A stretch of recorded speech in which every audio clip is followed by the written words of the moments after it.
Aujourd'hui, c'est exercice imposé. Olivier m'a imposé un texte, mais qui est très très riche. Et je vous demande de bien suivre parce que ça va être... c'est vous qui allez travailler plus que moi. Donc suivez bien le texte. On va le lire ensemble et, euh, et après on va voir qu'est-ce qu'il veut dire exactement ce texte. Donc c'est un texte dans Luc 18 et on lit: Des gens lui amenèrent même des tout petits enfants afin qu'il les touche. Mais les disciples, en voyant cela, leur firent des reproches. Jésus appela les enfants et dit: Laissez les petits enfants venir à moi et ne les empêchez pas, car le royaume de Dieu est pour ceux qui leur ressemblent. Je vous le dis en vérité, celui qui n'accueille pas le royaume de Dieu comme un petit enfant n'y entrera pas. Dans ce petit texte, il y a trois verbes qui sont vachement intéressants. Et on va construire notre analyse de texte. On va retourner au lycée. On va faire une petite analyse de texte. Et il y aura trois verbes à tirer de ça, de ce petit passage. Et souvent dans la Bible, quand c'est Jésus qui parle ou quand c'est des récits concernant Jésus, il y a plusieurs lectures. Il y a la première lecture toute simple. Bon, là on voit, il y a Jésus, il y a les enfants qui viennent à lui. Jésus, tout le monde le connaît. C'était considéré à l'époque comme un prophète. Il était itinérant, il allait de village en village, annoncer la bonne nouvelle, un message de la part de Dieu pour les gens. Et du coup, les gens venaient à lui. Et pourquoi ici on voit que on lui amène des petits enfants? Parce qu'à l'époque, les rabbins, ils avaient l'habitude de prier pour les enfants, pour, euh, pour les bénir dès leur naissance, pour leur donner plein de, voilà, de bénédictions de la part de Dieu et les présenter un peu à Dieu. Du coup, c'était une habitude. Et donc là, comme les gens pensaient que Jésus c'était un grand rabbin ou un prophète, bah, ils amènent les petits. Les disciples, ils géraient un peu toute la logistique de Jésus qui se déplaçait de village en village et bah, ils faisaient un peu, ils achetaient à manger, ils trouvaient où dormir. Donc c'était eux qui géraient un peu tout. Et donc c'est pour ça que quand quelqu'un venait s'approcher de Jésus, ils étaient là: attention, qui s'approche, qu'est-ce que vous voulez? Ils étaient un peu la garde rapprochée de Jésus. Et on voit que Jésus les reprend en disant: bah, attendez, laissez-les venir tout simplement, les enfants. Euh, Jésus, c'est un peu comme Superman. Je ne sais pas ceux qui connaissent. C'est Clark Kent. Dans la série, dans le dessin, dans le comics, c'est un homme, mais qui vient d'une autre planète avec des super pouvoirs. Et il a l'apparence d'un homme. Mais sauf que là, on n'est pas dans une fiction, là, on est dans une réalité. Et Jésus, il est pleinement homme sur Terre, 100% homme, et 100% divin. C'est un peu un mystère, mais c'est ça la condition de Jésus. C'est deux entités en une personne, celle de Jésus-Christ. Et juste un peu avant ce passage, Jésus, quand il se déplaçait de village en village, il faisait des miracles, etc. Et la foule le suivait, il était tout le temps entouré de foule. Et à un moment, il se rendait à un autre lieu. Il était opprimé par la foule qui voulait le voir, qui voulait lui parler, poser des questions, etc. Et dans cette foule, il y a une dame qui le touche. Et cette dame, elle était très malade. Ça faisait 12 ans qu'elle était malade. Elle avait des hémorragies. Elle a dépensé tous ses sous en médecins qui n'ont pas réussi à la guérir. Et du coup, elle vivait comme ça, dans cette maladie qui l'excluait aussi, parce qu'à l'époque, tout ce qui était hémorragie, sang et tout, les gens étaient considérés comme impurs. Du coup, elle était vraiment rejetée et au bout de sa vie. Elle n'avait plus de sous parce qu'elle a tout donné pendant 12 ans à chercher des guérisons chez les médecins, etc. Elle n'a pas réussi. Et elle a su qu'il y avait un prophète, quelqu'un de voilà qui réalise des miracles.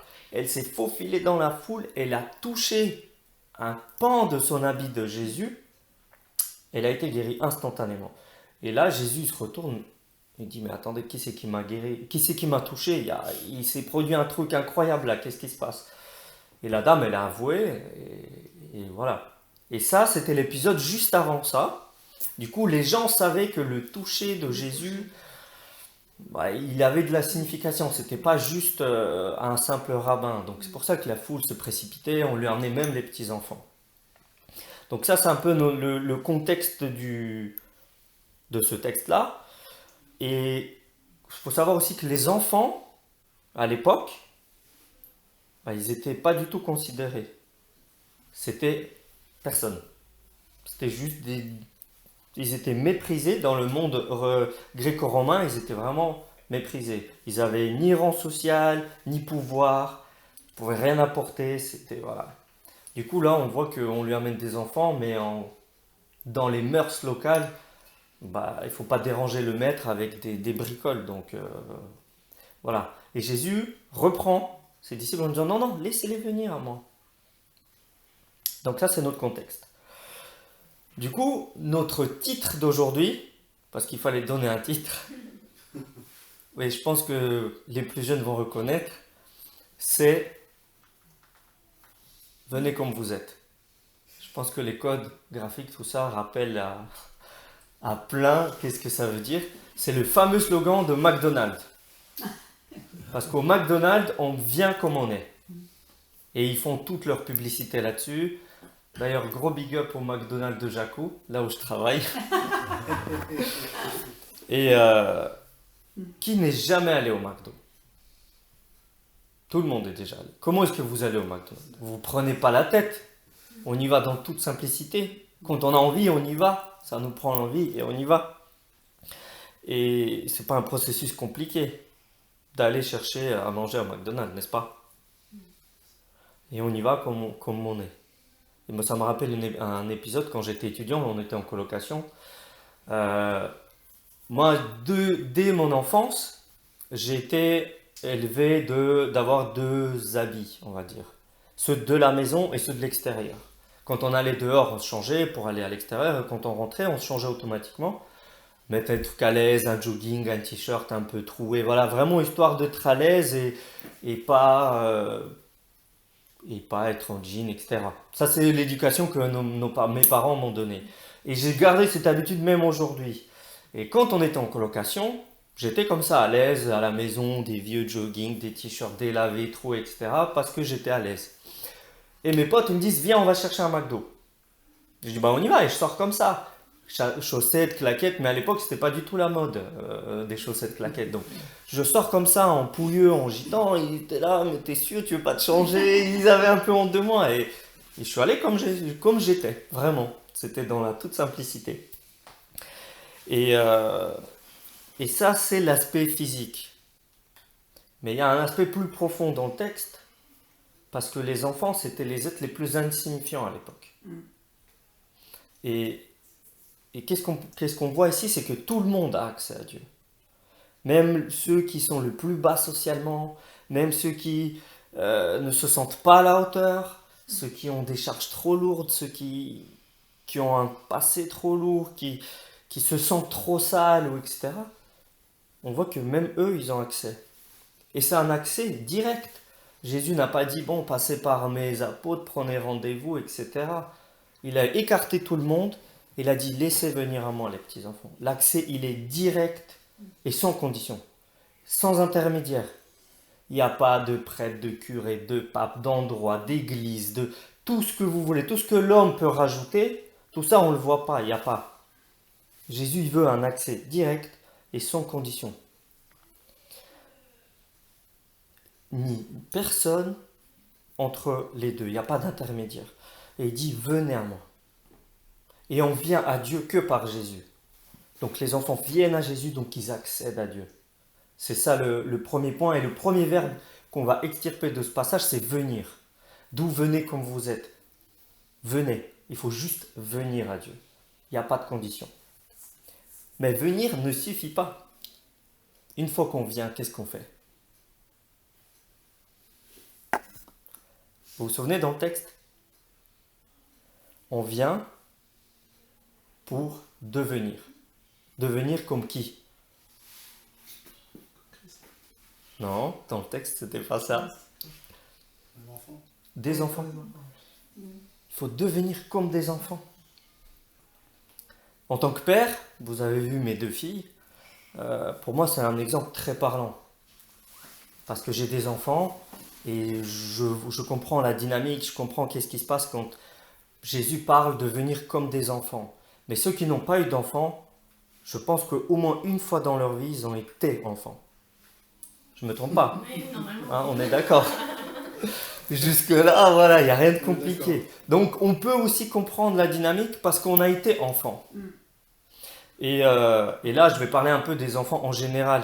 Il y a toujours des contre-exemples, il y a toujours des enfants exceptionnels, des si, des mi. Mais là, on essaie de voir qu'est-ce que c'est, qu'est-ce que sont les enfants dans la généralité, dans la globalité. Et ils ont beaucoup de qualités. On ne pourra pas tout voir. Je vais essayer d'en citer quelques-unes des qualités. Qu'est-ce que ça veut dire devenir comme les enfants?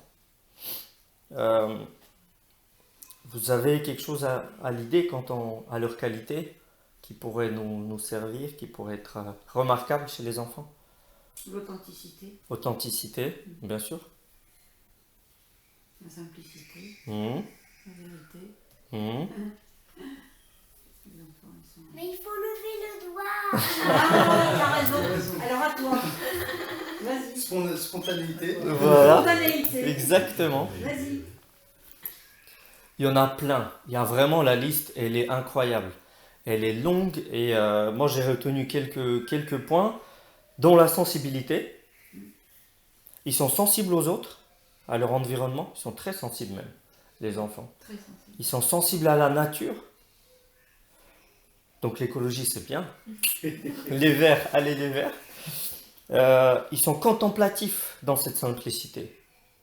Encore ce matin, ou hier, je ne sais plus, Joy, on est en train de déménager, donc il y a un peu des cartons partout et tout. Elle tombe sur une claquette à elle, un petit chausson. Il était rose avec des paillettes.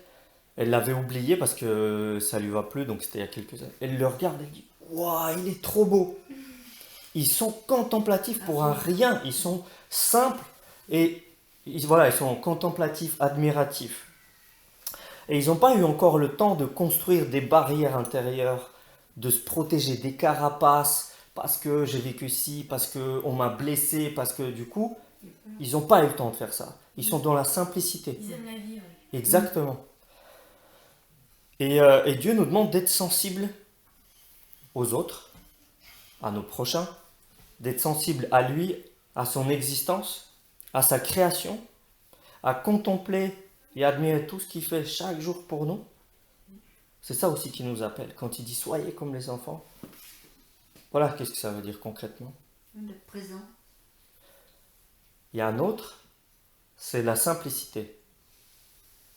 Ils sont simples les enfants, ils ne sont pas prises de tête. Ils se posent pas 36 000 questions, sur la vie, sur qu'est-ce que je vais manger, qu'est-ce que je vais mettre. Ils sont carpe diem à fond. Ils vivent le jour présent, l'instant présent. Et Dieu il nous dit quoi dans la Bible par rapport à ça? Il nous dit, ne vous inquiétez de rien, mais en toute chose, soyez reconnaissants. Encore une caractéristique que des enfants, en fait, nous on est là, on veut donner l'exemple aux enfants, mais en fait c'est eux qui nous donnent l'exemple dans les choses les plus profondes, et c'est Christ qui nous le dit, regardez les enfants et soyez comme eux. Personnellement, j'ai une histoire que j'ai vécue. J'avais entre 11 et 13 ans. On était en République tchèque avec ma famille, mes parents et mes 2 frères. Et on vivait des moments difficiles. Parce qu'on était réfugiés, on a quitté notre pays, etc. Pas de travail pour les parents, donc difficile financièrement. Et littéralement, il n'y avait pas grand-chose dans le frigo ni dans les placards.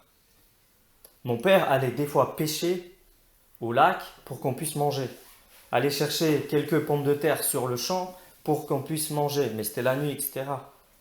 Et nous, en tant qu'enfants, mais jamais de la vie j'ai réalisé ça. À aucun moment, c'est aujourd'hui avec le recul, avec ce qu'ils nous ont raconté, etc., que je réalise. Mais à l'instant T, moi je faisais quoi? Je faisais des gros câlins le soir à mes parents. Je leur disais merci parce que j'ai passé une super journée, parce que j'étais couvert d'amour et parce que tout va bien. J'étais dans la simplicité et on ne se posait pas 36 000 questions. La simplicité du cœur, c'est ça que Dieu veut. Il veut qu'on ait ce cœur simple. Même dans les demandes. Quand mes filles me demandent quelque chose, je vois dans leur regard que la réponse est déjà oui pour elles. Elles viennent, papa, est-ce que je peux ou est-ce que... Et je vois que elles attendent le oui, mais avec une conviction forte, et ça se lit dans leurs yeux, comme si j'avais déjà dit oui. Souvent je dis oui, pas toujours. Quand ça correspond à ma volonté ou à notre éducation, ça va du gâteau à telle heure, ça va un dessin animé, voilà. Mais il faut que ça soit en phase avec ce que nous, on veut, notre volonté des parents. Et quand c'est non, bah, elles sont un peu surprises, mais j'explique pourquoi. Elles disent ok, et tout va bien. Donc elles sont simples dans leur dynamique et dans leur façon d'interagir avec nous. Et Dieu nous demande aussi, dans nos prières, dans nos demandes, d'être comme ça. Quand on demande quelque chose, c'est comme si on l'avait déjà obtenu, d'avoir en anglais on dit mindset, ce état d'esprit que on demande comme si c'était déjà arrivé. Mais bien sûr, aligné dans la volonté de Dieu. Je ne vais pas lui demander une nouvelle Mercedes. Une petite classe G AMG 63, Seigneur, s'il te plaît. Ça n'a aucun sens, on est d'accord. Et quand on demande d'avoir plus de foi, d'avoir de la conviction dans nos demandes, dans nos prières. Et c'est eux, ils l'ont, nos enfants. Oui. Et c'est vraiment incroyable de voir ça. C'est un peu la pensée positive. De penser comme si on l'avait déjà. C'est un mouvement un peu qui se répand aujourd'hui, mais c'était inventé en 52, cette pensée positive. Tout le monde en parle, etc. Mais ça a été inventé, même pas inventé, mais juste verbalisé en 52 par un pasteur. Et aujourd'hui, tout le monde l'utilise pour grandir en soi, etc. Mais ça vient de la Bible et ça a été formalisé par un pasteur, donc c'est rigolo. Tout ce qui est carpe diem, vivre au jour à l'instant présent, la pensée positive, le développement personnel, tout ça, bah, en fait, ils n'ont rien inventé, tous les coachs de vie, etc. C'est tiré de la Bible, c'est ça qui est incroyable. Ils ont tout pompé sur la Bible. Un autre exemple incroyable chez les enfants, c'est la non-rancune et le sens du pardon. Et quand il y en a deux enfants, on le voit particulièrement, parce qu'il y a des frictions, ça se chamaille, et comment elle l'applique, c'est juste incroyable. Parce que le pardon, c'est quoi? C'est pas oublier ce qui m'est arrivé. C'est pas excuser ou tolérer le mal qu'on m'a fait ou la blessure que j'ai eue. Mais quand on est offensé ou blessé, tu décides d'offrir un cadeau à l'offenseur en le considérant tel qu'il était avant l'offense. Vous avez saisi? On n'oublie pas que tu m'as fait du mal. Je t'excuse pas pour le mal que tu as fait, mais je veux bien te faire un cadeau parce que je vais te considérer comme tu étais avant l'offense, avant le mal que tu m'as fait. Et sans rancœur et sans désir de vengeance. Et je prends l'engagement de ne pas m'en servir contre toi la prochaine fois. Elle se chamaille. Pour un oui, un non, ça part en bagarre, ou où il y a une blessure, etc. Il faut le temps que ça se digère, qu'il y a le pardon qui arrive. Mais quand elle rejoue plus tard, 5 minutes plus tard, comme si de rien n'était. Du coup, il n'y a pas de « je m'en souviens, la prochaine fois tu verras », etc. Non, c'est fini. Mais ça ne veut pas dire qu'elle tolère ou qu'elle a oublié le mal qui est arrivé. Et Dieu, c'est ça qu'il nous demande. De ne pas avoir des cœurs offensés. Parce qu'un cœur offensé, qui reste offensé, cette offense qui n'est pas réglée ou sur lequel il n'y a pas eu de pardon qui a été appliqué, ça peut aller très très loin. Il y a 3 histoires un peu distinctes dans la Bible où il y a eu des personnages différents. Il y a Absalom, il y a Achitophel et Judas qui ont eu des grosses offenses à un moment donné de leur vie. C'était des injustices qu'ils ont vécues. C'était des maltraitances sur leur famille qui n'ont pas été réglées ou la justice n'a pas été faite. C'était des choses profondes et ils sont restés avec ça dans leur cœur. Et toute leur vie, ils ont avancé avec ça. Et ça les a amenés où? Tous les trois, ils ont eu le même destin, ils sont morts pendus. Ça ne veut pas dire que tout le monde, c'est pas une généralité, mais c'était juste pour souligner que ne pas laisser l'offense dans le cœur, il faut la régler, il faut appliquer le pardon comme les enfants l'appliquent. Les enfants aussi sont 100% dépendants et confiants en nous. Avec ça, on est d'accord. Ils désirent aussi passer du temps avec nous. De jouer, ils nous demandent de l'aide en cas de problème. Ils s'appuient sur nous pour être guidés, pour qu'on les aide. Ils nous font confiance. Ils sont prêts à recevoir, juste à recevoir, émotionnellement, intellectuellement ou même matériellement. Ils sont juste là, prêts à recevoir. D'où notre prochain point, c'est recevoir. Qu'est-ce qu'on doit recevoir? Vous vous souvenez dans le passage? Laissez venir à moi les enfants. Le royaume de Dieu, exactement. Donc, il faut venir à Christ, devenir comme les enfants, pour recevoir le royaume de Dieu. Mais qu'est-ce que le royaume de Dieu? Vaste sujet. Si on avait 2 heures devant nous, ça serait plus simple. Mais on va essayer de synthétiser. Et ici, dans le texte, c'est de recevoir le salut pour nos âmes. Être sauvé de la perdition. Vivre avec Dieu comme Père. C'est ça le royaume de Dieu. Puisque nos âmes, notre esprit sont immortels, après la mort, il y a une suite. Ça ne s'arrête pas là. Et Dieu accorde un sauvetage, on va dire, à tous ceux qui viennent à Jésus. Qui le reconnaissent, qui reconnaissent qu'il est mort et ressuscité à cause de nos fautes. Et qui se soumettent 100% et dépendent de lui. Ce sauvetage, chez nous, on l'appelle le salut. Vous êtes déjà familier avec ça. Et c'est un cadeau qui n'est pas soumis aux conditions. Il n'y a pas de conditions pour ce cadeau. Ce n'est pas les conditions de vente qu'on coche à chaque fois sur Internet, 8 pages où on ne lit jamais, et il y a des entourloupes à gauche à droite. Là, il n'y a pas de conditions de vente. Là, c'est sans condition. Qu'est-ce qu'apportent les enfants à Jésus pour recevoir la bénédiction à ce moment-là dans le texte?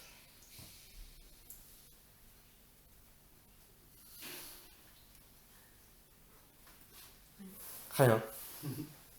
Exactement.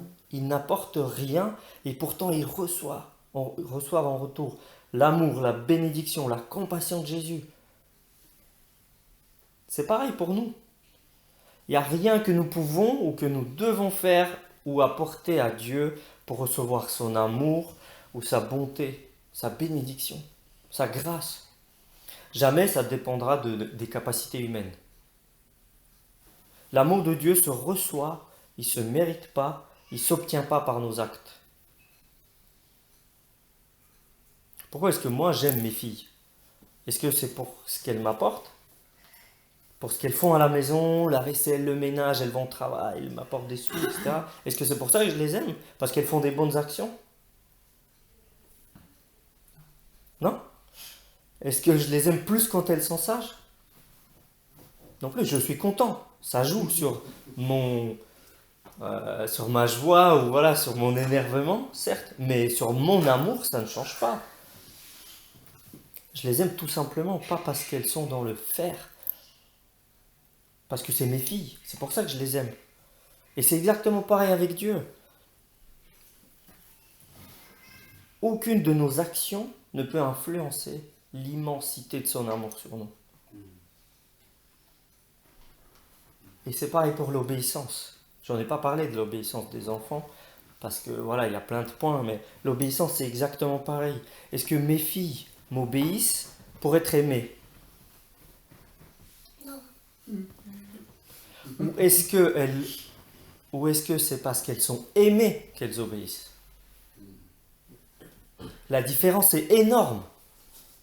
Il y en a un, dans le premier cas, c'est une atmosphère anxiogène qui fait peur.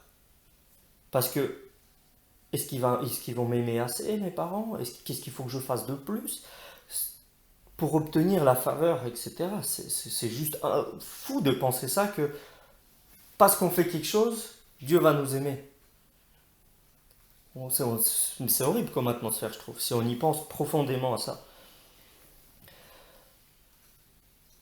Alors que, avec Jésus, à la base, on est juste aimé. Et on obéit, pas par contrainte, mais on obéit parce qu'on est aimé et on a envie d'obéir. On n'obéit pas pour obtenir sa grâce, on l'a déjà. Donc les mécanismes sont complètement différents. Et c'est ça, la vraie foi. C'est pas on obéit par peur ou pour obtenir quelque chose. C'est pour ce qu'il a fait d'abord lui pour nous. Pour son amour inconditionnel d'abord pour nous, que derrière nous, on a envie d'obéir. Voilà. On fait parce qu'on est aimé. Et la Bible enseigne qu'au centre de notre foi, il y a cette relation. Il y a une relation personnelle avec Jésus. C'est uniquement dans cette relation que nous pouvons trouver Dieu, et c'est à travers cette relation que nous sommes sauvés de la perdition. Dieu veut qu'on ait cette relation profonde avec lui, une relation individuelle. C'est pas un Dieu lointain, perché là-haut quelque part, qui a fait des choses, créé des comètes, etc. Oui, il l'a fait, bien sûr, mais lui, il recherche l'individu, l'individualité. Et énormément d'histoires dans la Bible parlent de Dieu vient chercher les gens individuellement, personnellement. C'est pas un Dieu inaccessible, c'est pas un Dieu qu'on ne peut pas connaître, mais c'est un Dieu qui veut une relation individuelle avec chacun de nous, comme un père avec ses enfants. Et dans ce petit récit qu'on a lu, on a vu tout ça. Et Dieu, c'est cette relation qu'il veut qu'on ait avec lui. Et il nous invite à rechercher ça avec lui. Comme des petits enfants, dans toute simplicité. Donc il faut venir à lui, devenir comme les enfants et recevoir.